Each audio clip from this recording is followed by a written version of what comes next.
대해서 발표해 주시겠습니다. 박수로 맞이해 주시기 바랍니다.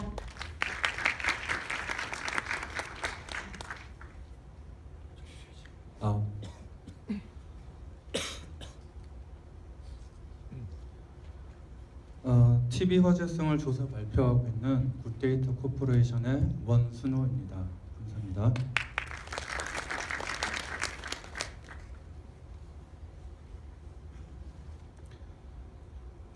지난 1년 동안 등장한 뉴스 기사 타이틀들입니다. 오늘 여기에 공통적으로 등장하는 TV 화제성이라는 그 단어에 대해서 소개를 드리고자 하는데요. 방송이 끝나고 나서 시청률이 발표가 되죠. 근데 방송과 방송 사이에는 일주일이라는 시간이 있습니다. 재방송을 볼 수도 있고요. VOD, 비디오, 또 SNS 블로그, 뉴스 댓글을 통해서도 방송 프로그램에 대한 여러 가지 정보를 볼 수가 있고 나눌 수가 있는 거죠. 이러한 정보들을 통해서 프로그램에 대한 평가와 또 다음 방송에 대한 어떤 기대감, 사전 반응까지 확인할 수가 있습니다.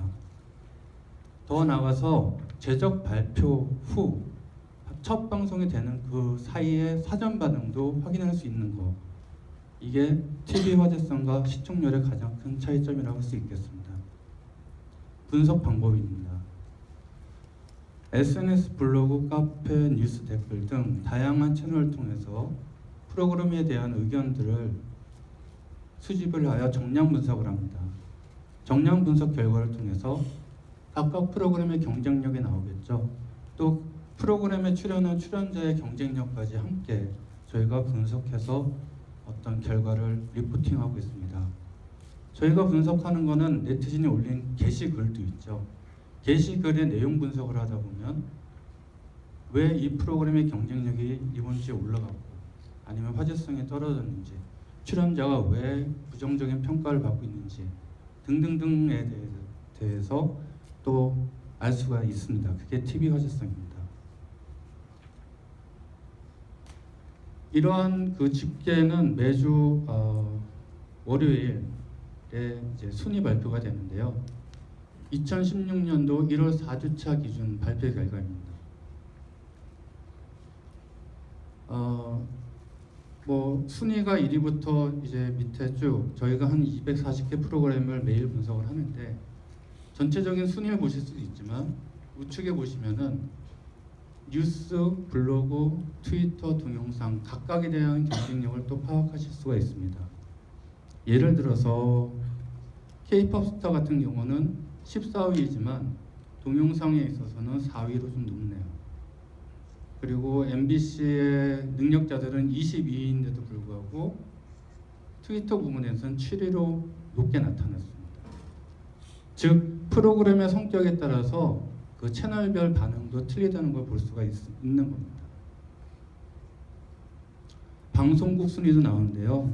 드라마, 드라마를 제작하는 채널이 또 그렇게 많지는 않으니까 드라마는 9개 채널에 대한 경쟁력을 볼 수가 있고요. 비드라마는 26개의 채널에 대해서 저희가 분석을 합니다. 3월달에 JTBC2 시작되면 저희가 또 채널이 하나 늘겠네요. 앞에서 말씀드린 것처럼 정량적인 분석 결과 이외에도 이런 내용 분석을 통해서 왜 화제성이 올라갔는지, 그리고 어떤 방송 내용에 대해서 관심이 높았고 또 부정적인 내용이 나왔는지를 확인하실 수가 있습니다. 앞에 JTBC 드라마에 대해서 얘기가 있었는데요. 사실은 지금 예능 같은 경우나 또 타 방송국의 드라마 같은 경우는 이런 화제성의 평가 내용을 보고 다음에 좀 반영을 하기도 합니다. 대부분 사전 제작으로 구성되어 있는 JTBC 드라마 같은 경우는 어떻게 좀 바꿀 수 없는 출연자의 연기 톤이나 여러 가지 스토리나 등등등에 대한 의견들이 인터넷상에 통해서 많이 나오고 있는데 그게 중간중간 즉각적으로 반영이 안 되는 그런 한계를 보였기 때문에 그런 점을 2016년에도 좀 16년도에는 좀 잘 반영하면 어떨까라는 게 제 생각입니다.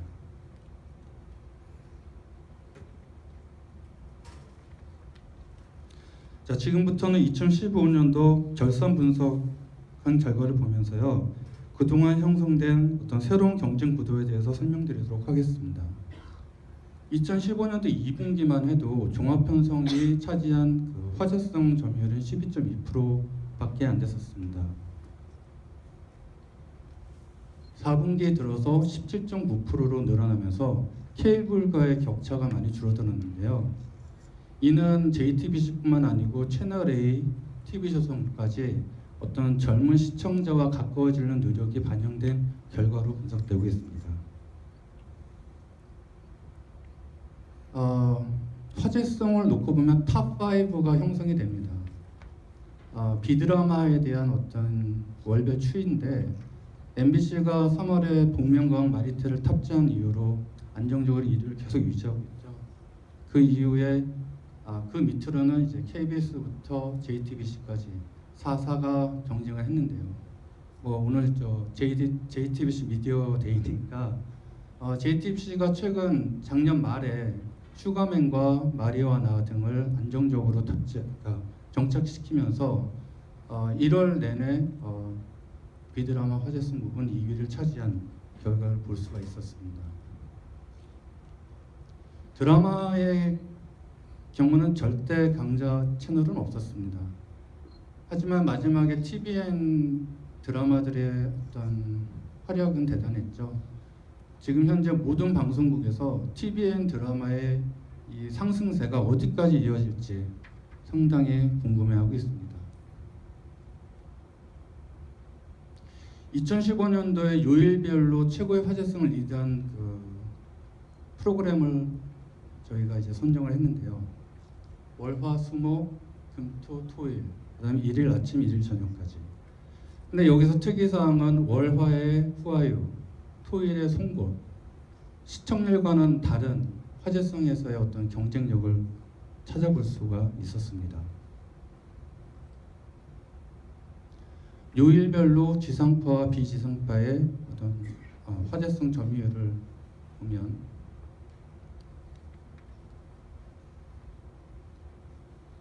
월요일부터 목요일까지는 비지상파, 즉 종합편성과 케이블의 화제성 점유율이 상당히 높은 걸 보실 수가 있고요. 죄송합니다. 토요일과 일요일, 주말에는 지상파의 점유율이 압도적입니다. 조금 더 부연 설명을 드리자면 월요일은 JTBC의 비정상회담과 냉장고 부탁해의 점유율이 거의 60%에서 70%를 차지합니다. 화요일에는 최근에 비정상회담과 그 냉장고 부탁해의 어떤 1, 2 편성에 성공을 했는데 그 다음에 슈가맨과 님과 함께의 어떤 케미가 또 이어지면서 점유율이 40%에서 많게는 50%까지 차지하는 걸 볼 수가 있고요. 바로 어저께 국가대표와 또 마리아나가 또 연이어 편성이 됐는데 그 효과가 어떻게 나타날지 지켜보면 재밌을 것 같습니다. 광고 입장에서는 이미 방송이 된 이후의 평가보다는 방송 이전의 사전 평가에 대한 관심이 더 높으시겠죠. 저희가 제공하는 플랫폼에 방송 예정이라는 그 버튼을 클릭하시면요, 방송 예정작의 경쟁력을 또 보실 수가 있고, 더 나아가 방송을 구성하고 있는 어떤 요소에 관심이 사전에 형성되고 있는지를 보실 수가 있습니다.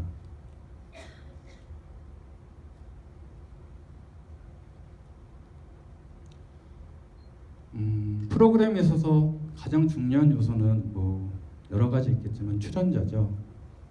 2015년도 화제성 순위를 봤을 때 보시다시피 유재석부터 신동엽까지 화제성 점수가 이제 나와 있는데요. 작년에 정영돈 씨가 4대천왕에 드느니 마느니 했었는데 사실 막판에 아프지만 않았으면 4대천왕에 들지 않았을 거라는 생각이 듭니다. 근데 지금 여기에 나온 순위는 솔직히 화제성이 항상 높은 무한도전과 런닝맨에 출연한 멤버들이 대부분이에요. 이렇게 보는 것보다는 좀 다른 각도로 보면은 다른 순위가 나오게 됩니다. 편당 1,000점 이상의 화제성을 리드한 출연자 순위입니다. 한이가 16편, 총 19편에 출연해서 16편에서 1,000점 이상을 리드를 했고요. 장동민도 11편이지만 22편에서 11편이니까 확률이 좀 낮죠. 이런 식으로 파워 게스트를 파악할 수 있으며 조금 더 나아가서 예를 들어서 최연석을 보자면 최연석은 20편에 출연을 했습니다. 그 중에 8편에서 1,000점 이상을 리드했는데요. 이 정도만 해도 확률이 높지만 그가 이끌어내는 1,000점 이상의 프로그램을 보면 대부분 다 요리 프로그램입니다. 요리 이외의 프로그램에서는 화제성을 좀 적게 이끌어낸 걸 볼 수 있죠.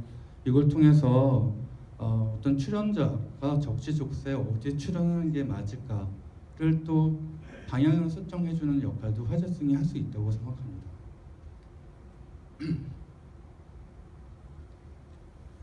쿡방 아까 너무 많다고 하셨죠. 쿡방이 20개가 넘습니다. 근데 경쟁 비교를 할 때 쿡방은 쿡방끼리, 또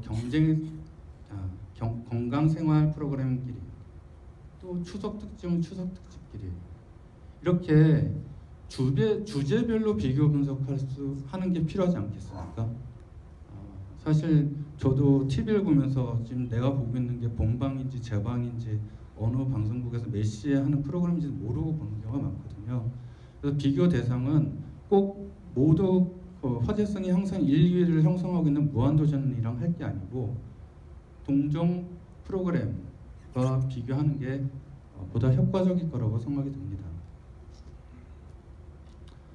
자, 화제성 상승이라는 것은 곧 시청자와 가까워지는 노력에 반영된 결과라고 생각합니다. 화제성 상승은 시청률 상승으로 이어질 것이고요. 이 두 개의 상승은 광고 평가 상승까지 이어진다고 생각합니다.